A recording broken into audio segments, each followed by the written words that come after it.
Secretary Kristi Noem was in front of the House Homeland Security Committee today testifying on worldwide threats. But for many lawmakers, the threat was her as they demanded answers from the DHS secretary on a wide range of her agency's actions, including the decisions behind who to detain and deport. Madam Secretary, how many United States military vet tonight? We are witnessing a moment that has never occurred in the history of the United States. 8 members of the President's own cabinet have reportedly confirmed his unfitness for office under oath. The constitutional threshold for a forced removal under the 25th Amendment is now within reach. This is the story of an administration in crisis and the legal mechanisms that could reshape the American presidency forever. Tonight we begin with a development that is as urgent as it is unprecedented. Before we continue, I want to speak to you briefly and honestly. I'm an older journalist with decades of experience, and I'm currently without a traditional newsroom position. That's why I created this channel to keep doing serious fact-based journalism that respects viewers and avoids sensationalism. This channel is fully independent. We have no corporate sponsors, no partisan funding, and no institutional backing. That independence matters. But it also means we rely entirely on viewer support. I want to be transparent. So far, this channel has received just $80 in total support, which makes sustaining this work challenging given the time and research involved. I'm currently without a job, and this channel is my only way to continue responsible journalism. If you're able to help, whether through Buy Me a Coffee link in the channel description or by sharing this work, it truly makes a difference. Even small contributions help keep this work going. There's absolutely no pressure. I'm deeply grateful to those who support this channel and who believe as I do that truth still matters and careful journalism is worth protecting. Thank you for considering it. For the first time since the 25th Amendment was ratified in 1967, the United States is facing the very real possibility of a sitting president being removed by his own hand-picked cabinet. According to sources and ongoing testimony before the House Oversight Committee, military's deadly airstrikes on suspected drug boats in the Caribbean. We've now learned all 11 people on a boat killed in a strike in September were on the list of military targets. 8 cabinet officials have now confirmed that President Donald Trump is unfit to continue his duties. This is not a number pulled from thin air. 8 is the specific threshold required by Section 4 of the 25th Amendment to constitute a majority of the 15 principal officers of the executive departments. The testimony we are seeing is described by lawmakers as damning. It involves senior officials including Defense Secretary Pete Hegg, Homeland Security Secretary Kristi N., and Health Secretary RFK Jr. These individuals appointed by the president himself are testifying under oath about decisions that they say have crossed the line into illegality. The most serious of these developments involves unauthorized military strikes against Venezuela. The sources indicate that these strikes were ordered without the constitutionally required briefings to Congress, a direct violation of the War Powers Act. Defense Secretary Hicks testified that there was internal panic within the Department of Defense because officials knew the strikes were illegal. Yet the president proceeded regardless. This testimony suggests a pattern of bypassing normal channels and ignoring legal procedures. Beyond the military strikes, Homeland Security Secretary Kristi N. has testified about questionable pardon schemes specifically involving the former president of Honduras, Juan Orlando Hernandez, who was convicted on drug trafficking charges. Earlier this year, you deported him to Korea, a country he hasn't lived in since he was 7 years old.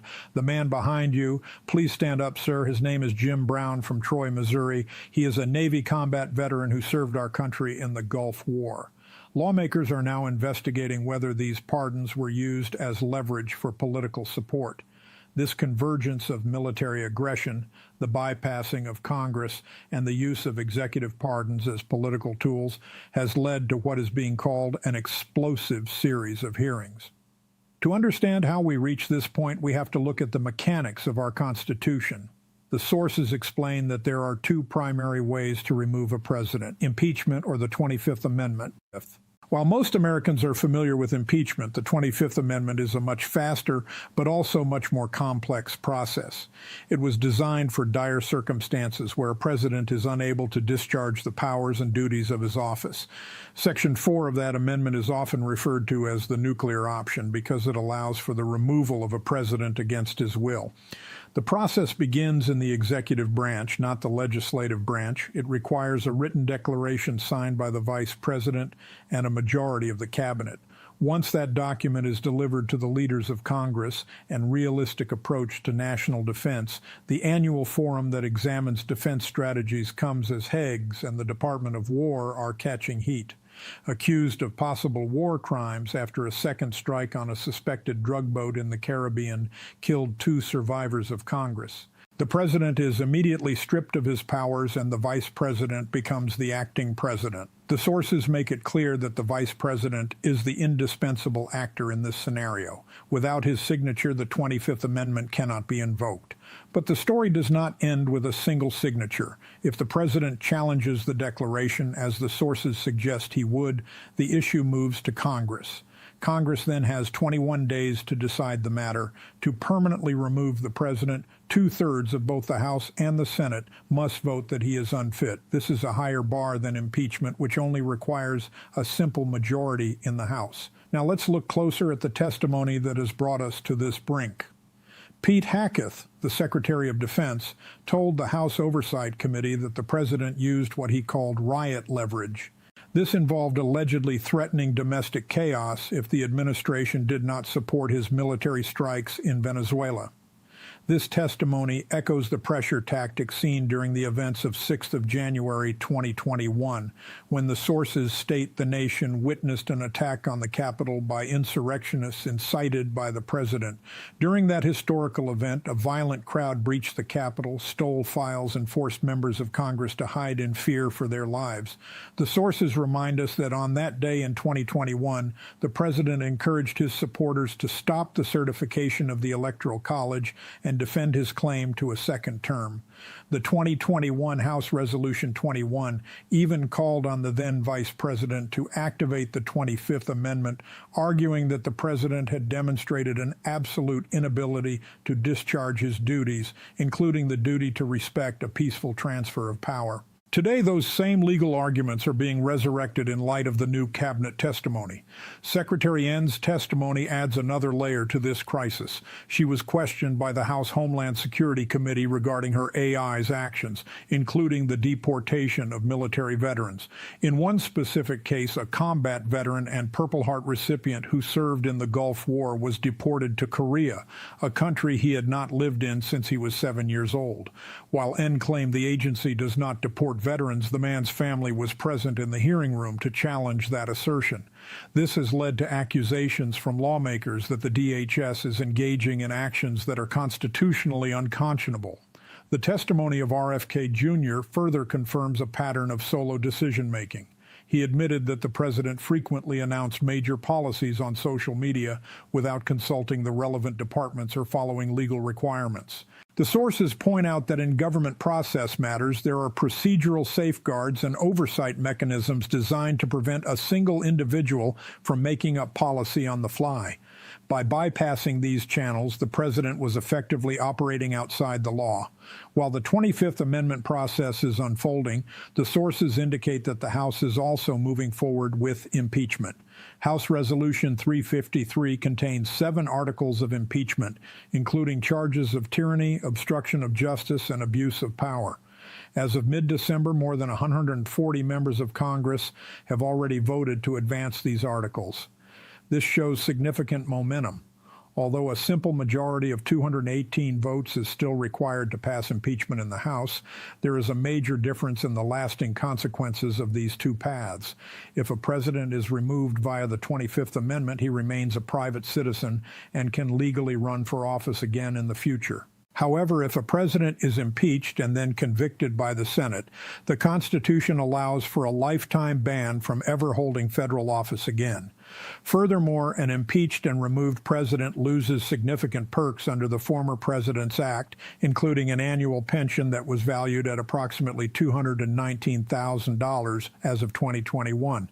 However, even if removed via impeachment, a former president and their spouse receive Secret Service protection for life. We must also consider the historical context provided by the sources regarding presidential disability. The 25th Amendment was ratified in 1967 to resolve issues that arose after the assassination of John F. Kennedy. Before that, there were several instances where presidents were severely disabled, but the vice president did not assume power. For example, President James Garfield lingered for 79 days after being shot in 1881, but the vice president did not act. President Woodrow Wilson suffered a stroke in 1919 that left him partially paralyzed for the remainder of his term, yet his condition was kept secret from the public. President Eisenhower also suffered several health crises, which led him to create informal agreements with Vice President Nixon for the temporary transfer of power. The sources explain that while the 25th Amendment was intended for physical or mental incapacity, its language is intentionally vague. It uses the phrase unable to discharge the powers and duties of his office. Legal scholars have argued for decades that this could apply to a situation where a president is abusing power in such a way that they are no longer capable of fulfilling their constitutional obligations. This is exactly what Democrats in Congress are now arguing. They contend that the illegal military strikes and the bypassing of Congress constitute a functional inability to serve as president. The political implications of this crisis are massive. Midterm polls already show the Republican Party tanking by 12 points nationally. Cracks are forming within the president's own party. Senator Josh Hawley and his faction have been demanding the president's resignation over the Venezuela raid and the pardon deals. Hawley is using every procedural tool available to block the president's agenda, arguing that the president has lost the confidence of his own administration. This puts Vice President J.D. Vance in an almost impossible position if he invokes the 25th Amendment. He becomes the acting president immediately. This would make him the most powerful person in the world overnight. However, the sources note that it would also make him a traitor in the eyes of the president's loyal base. If he does not act and the president continues to make illegal decisions, Vance will own every resulting scandal. He is currently weighing whether to pull the trigger on a process that has never been used to remove a president against their will in American history. The president's response to these developments has been characteristically combative. On social media, he has called the actions of his cabinet treason and a coup. He has accused Democrats of weaponizing the 25th Amendment for political purposes. However, as the sources point out, it is difficult to call it a coup when the concerns are being raised by the president's own appointees, the very people he chose for their loyalty. These are not random politicians. They are officials who were supposed to be his closest allies. The evidence against the president is not limited to public testimony. There are reports of supined emails from the classified documents investigation that allegedly show cabinet members discussing the president's conduct in private. These emails purportedly suggest that cabinet officials believe the president was obstructing justice, hiding evidence, and making decisions that put national security at risk. If the public testimony is combined with these private communications, the case for unfitness becomes even stronger. Beyond the 25th Amendment and impeachment, the president is facing a mountain of other legal challenges. Federal prosecutors are reportedly sitting on evidence regarding a tax fraud scheme and an offshore billions investigation involving shell companies used to hide income. State prosecutors in New York and Georgia are also pursuing their own charges. The sources describe this as the final nail in the coffin for a presidency that is already under extreme stress. The president's strategy throughout these investigations has been to delay, deny, and deflect. He has attempted to delay legal cases until after the next election, deny the evidence by calling it fake news, and deflect blame onto his political enemies. But that strategy relies on a loyal base and a united party. With Republicans in Congress looking at catastrophic poll numbers and cabinet officials testifying under oath, that unity is fracturing. If the 25th Amendment is invoked, the clock starts immediately. Congress would have to decide if the president is fit to serve. During those 21 days, the president president has no power. He is essentially suspended while the vice president serves as acting president. Even if the president survives the eventual vote in Congress, his presidency would be effectively over. His own cabinet would have declared him unfit, and his own party would have considered removing him. This situation also intersects with Section 3 of the 14th Amendment, which has been used in various states to challenge the president's eligibility for the ballot. While the Supreme Court ruled in March 2024 that states cannot disqualify a presidential candidate under Section 3 without congressional action, the debate over whether the events of 6th of January constitute an insurrection continues to follow the president.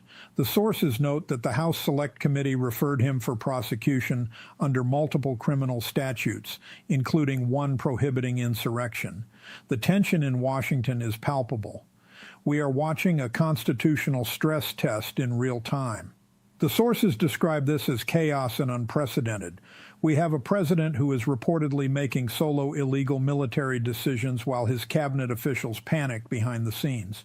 We have a vice president facing a career-defining choice between loyalty and the nuclear option of the 25th Amendment. And we have a Congress that is moving forward with impeachment even as the midterm elections loom. As we follow these developments, it is important to remember the words of those who were in the Capitol during the 2021 attack. Representative Jaime Rashin, a constitutional scholar, stated that the president is not meeting his oath to uphold and defend the Constitution. He argued that the president failed to protect the republic against domestic insurrection and seditious violence. Today, lawmakers are using that same logic to argue that the president's current actions, specifically the unauthorized military strikes and bypassing of legal procedures, show he is functionally incapable of serving. The next few days and weeks will be critical. We are waiting to see if Vice President Vance will sign the declaration. We are waiting for more cabinet officials to testify, and we are watching the polls to see if the American public believes that this administration can still govern. The sources tell us that if the 25th Amendment is used to remove the president, it will set a new precedent for how future cabinets can check a president they believe is acting outside the law.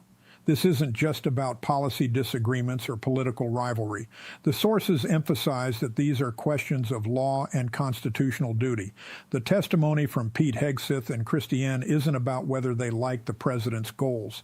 It's about whether they believe he is breaking the law to achieve them.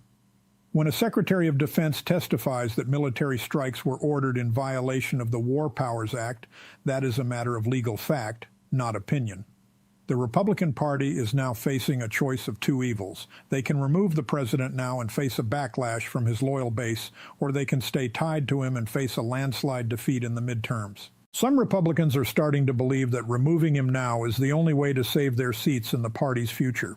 This fracture is being led by conservative figures who still support the president's policies, but believe he has become too toxic to be the face of the movement. In the House of Representatives, the debate is equally fierce. During the January 2021 hearings, some Republicans argued that using the 25th Amendment was a grotesque abuse and that the amendment was never intended as a political weapon. They argued that it should only be used for physical or mental incapacity, such as a serious illness or injury. These same arguments are being made today by the president's defenders in Congress. They claim that Democrats are twisting the amendment to use it for political ends. But the counter-argument, as stated by Representative Rashin, is that incapacity is different from disability. A president can have a physical disability and be a great leader like Franklin Roosevelt. Incapacity, however, is a total inability to conform one's conduct to the rule of law and the Constitution. This is the standard that lawmakers are now applying to the current situation. They argue that a president who ignores the War Powers Act and bypasses the cabinet is functionally incapacitated from serving in a constitutional democracy. The sources also provide a look at the personal toll of these events. During the Nome hearing, a veteran's family stood in the room to represent the human cost of current deportation policies. Lawmakers described the trauma of the January 2021 attack and the ongoing fear that such violence could return. There is a sense of exhaustion in the halls of power as the country moves from one crisis to another. The sources describe a nation that is divided and looking for answers. As this script reaches its conclusion, the central question remains, what happens next? If the vice president and 8 cabinet members sign the declaration tonight, the president's power vanishes instantly. If they hesitate, the impeachment process will continue its slow march through the House. Either way, the presidency of Donald Trump is facing its most severe challenge to date. The 25th Amendment was created to ensure that the United States always has a functioning executive. It was built for the dark moments of history when a leader can no longer lead. Whether this current moment meets that definition is now the subject of a fierce constitutional struggle. The testimony is on the record. The legal articles are drawn, and the political stakes could not be higher. To help you understand this, think of the 25th Amendment as a safety valve on a high-pressure engine. It isn't meant to be used often, and using it is a sign that something is seriously wrong with the machine. But if the pressure gets too high and the other controls fail, it is the only thing that can keep the whole system from exploding. We are currently watching to see if the engineers of our democracy will finally pull that lever. This has been a comprehensive look at the crisis currently unfolding in Washington. We will continue to monitor the testimony and any move toward the invocation of the 25th Amendment.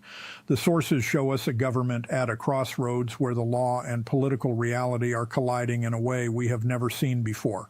The historical documents from 2021 remind us that this is not the first time the 25th Amendment has been discussed in relation to this president, but the new testimony from his own cabinet suggests that the current situation is far more advanced than anything we have seen in the past.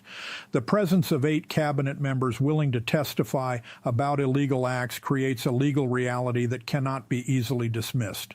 As the House Resolution 353 advances and as the 25th Amendment looms, the future of the American presidency hangs in the balance. The sources describe this as a moment where American democracy is being stress-tested like never before. We will have to wait and see if the system safeguards are strong enough to withstand the pressure.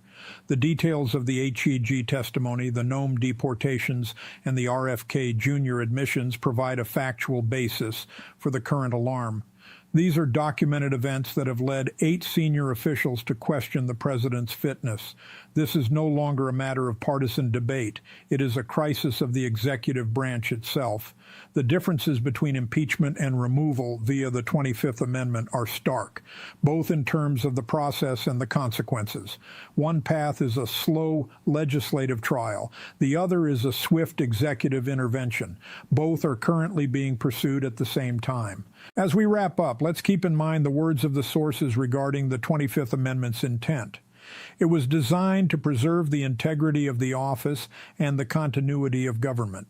Whether it is used as intended or seen as a political weapon will be decided by the actions of the Cabinet and Congress in the coming days. The sources indicate that the political fallout for the Republican Party is already being felt in the polls. The fracturing of the party led by figures like Josh Hawley shows that the president's support is no longer absolute, even among his former allies.